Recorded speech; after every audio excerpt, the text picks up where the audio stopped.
क्या होता है इंटरफेरॉन? वन वर्ड के अंदर हमने डेफिनेशन पढ़ी है क्या? विषाणुरोधी प्रोटीन क्या कहलाता है? इंटरफेरॉन। यानी विषाणुओं के प्रति शरीर के अंदर जो विशेष प्रकार के प्रोटीन बनते हैं क्या कहलाएंगे? इंटरफेरॉन। कितनी जानकारी आपको है। अब आज हम थोड़ी सी विस्तृत बात भी करेंगे। जैसे सबसे पहले तो इंटरफेरॉन कब उत्पन्न होंगे? Viral infection. जब भी किसी विषाणु का अटैक होगा तो जीव शरीर के अंदर जो एंटीबॉडी बनता है वो क्या कहलाएगा? इंटरफेरॉन। फिर दूसरा हमने लिखा कि दूसरे जंतुओं से प्राप्त इंटरफेरॉन मनुष्य के अंदर क्या होते हैं? प्रभावी नहीं होते। यानी मनुष्य के शरीर के अंदर उत्पन्न इंटरफेरॉन का उपयोग ही हम दूसरे मनुष्य के लिए कर सकते हैं। बाकी यूं नहीं, हमने कई सारे एक्सपेरिमेंट की बात करी। बंदर के अंदर हुए, घोड़े में हुए, ई कोलाई बैक्टीरिया में, कई सारे बनाए गए हैं। लेकिन इंटरफेरॉन के लिए क्या? ये दूसरे जानवरों में बने हुए इंटरफेरॉन हम मनुष्यों के लिए उपयोगी नहीं है। हो गया? अब आगे आते हैं। तो फिर हमारे लिए इंटरफेरॉन, जैसे मैं खुद बीमार हूँ, मैं नहीं बना पा रहा है मेरा इम्यून सिस्टम, तभी तो मैं बीमार हूँ। तो फिर क्या करेंगे? मनुष्यों के शरीर के अंदर बनाया हुआ इंटरफेरॉन ही मेरा इलाज कर पाएगा। तो बहुत बड़े लेवल पर, बड़े पैमाने पर व्यावसायिक उत्पादन करना होगा। तो वही लिखा हमने कि जैव तकनीकी की सहायता से मानव शरीर के बाहर व्यावसायिक स्तर पर इंटरफेरॉन का क्या करते हैं? हम निर्माण करते हैं। हमने टेक्निक पढ़ी है, प्रोब बनाकर और डीएनए रिकॉम्बिनेशन पढ़ी है, उनके द्वारा हम बना लेंगे। फिर आगे इसके हमने क्या लिखे? कुछ इंटरफेरॉन की क्वालिटी लिखी है, कुछ विशेष गुण। क्या होता है? इंटरफेरॉन प्रोटीन के बने हुए छोटे छोटे अणु होते हैं। फिर ये ट्रिप्सिन के प्रति संवेदनशील होते हैं। यदि ट्रिप्सिन बन गया बॉडी में, या जिस व्यक्ति में ट्रिप्सिन है उसके अंदर इंटरफेरॉन बनेगा ही नहीं। बनने के साथ ही क्या होगा? नष्ट हो जाएगा। फिर इसका जो वेट है, मॉलिक्यूलर वेट 20,000 से 30,000 क्या होता है? डाल्टन होता है। फिर इंटरफेरॉन क्या होते हैं? विशिष्ट होते हैं। ये इस टाइम का मीनिंग यहाँ मिला। यानी हर जाति के लिए क्या होते हैं? विशिष्ट। जैसे हम सब तो इंसान हैं, मानव जाति, हमारे एक ही इंटरफेरॉन रहेंगे। लेकिन हमारे इंटरफेरॉन किसी भी जानवर के, गाय के, बैल के, कुत्ते के, शेर के, भले हम सब ममेर से, लेकिन क्या होगा? अलग अलग होंगे। इसलिए लिखा कि इंटरफेरॉन क्या होते हैं? विशिष्ट। इसीलिए तो दूसरे इंटरफेरॉन हमारे अंदर काम ही नहीं कर पा रहे, इसलिए। फिर आगे देखो, मानव या जंतु शरीर पर प्रथम संक्रमण के दौरान तो ये क्या होते हैं? उत्पन्न होते हैं। ठीक, उत्पन्न हो गए, ब्लड के अंदर बने हुए रहेंगे।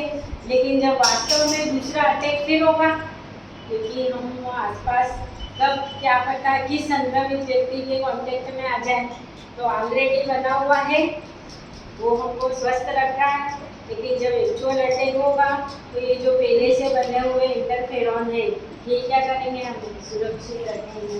ये लिखा कि द्वितीय संक्रमण में ये हमारी रक्षा करते हैं। वैक्सीन में भी तो वही होता है। yes, फिर आगे इसके प्रकार लिखे हैं मैंने। क्या?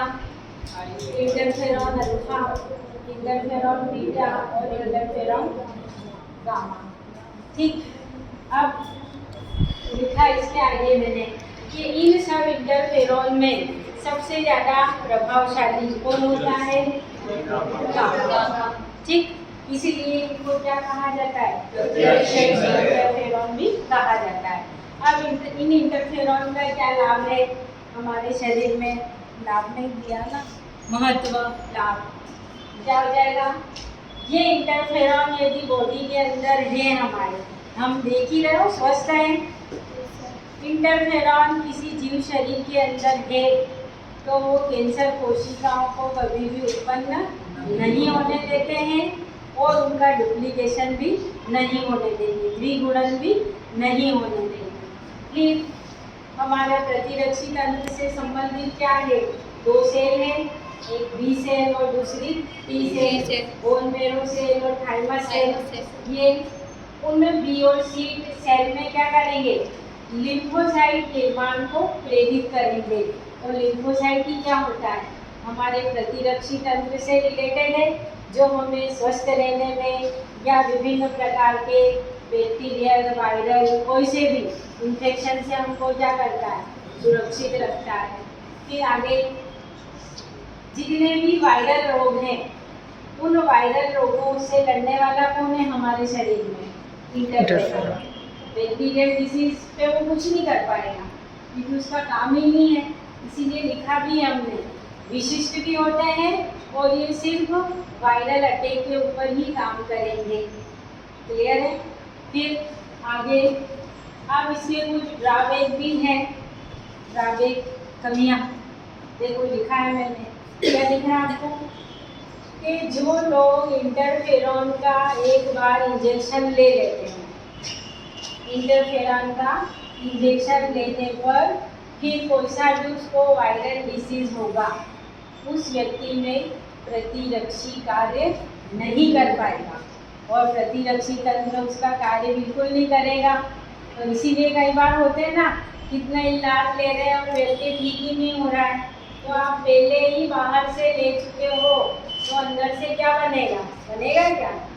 ठीक, इसलिए मतलब उसका इम्यून सिस्टम वर्किंग में बंद हो गया क्योंकि आपने पहले इंटरफेरॉन की क्या ले ली? इंजेक्शन, उसके अंदर बाहर से ही आ गया, तो फिर क्यों करेगा वो काम? फिर आगे इंटरफेरॉन, हाँ, और विषाणुओं से जितने भी ग्रस्त लोग हैं उनके अंदर क्या होगा? इंटरफेरॉन प्रॉपर वर्क नहीं करेगा। क्यों नहीं करेगा? क्योंकि वो बाहर से ले लिया है, तो अंदर से क्या होगा? प्रतिरक्षी तंत्र इंटरफेरॉन का निर्माण ही नहीं करेगा। इसलिए सभी की कोशिश होना चाहिए कि हम स्वस्थ रहें, और स्वस्थ कब रहेंगे? हमारा प्रतिरक्षी तंत्र मजबूत होगा, तो हमारे अधिक से अधिक प्रयास होना चाहिए इसको स्ट्रॉन्ग रखना, इम्यून सिस्टम, और हमने अभी सीखा कि ये रखना पिछले 2 साल में। ठीक है, इस तरीके से ये इंटरफेरॉन से रिलेटेड कुछ जानकारी है। ठीक है।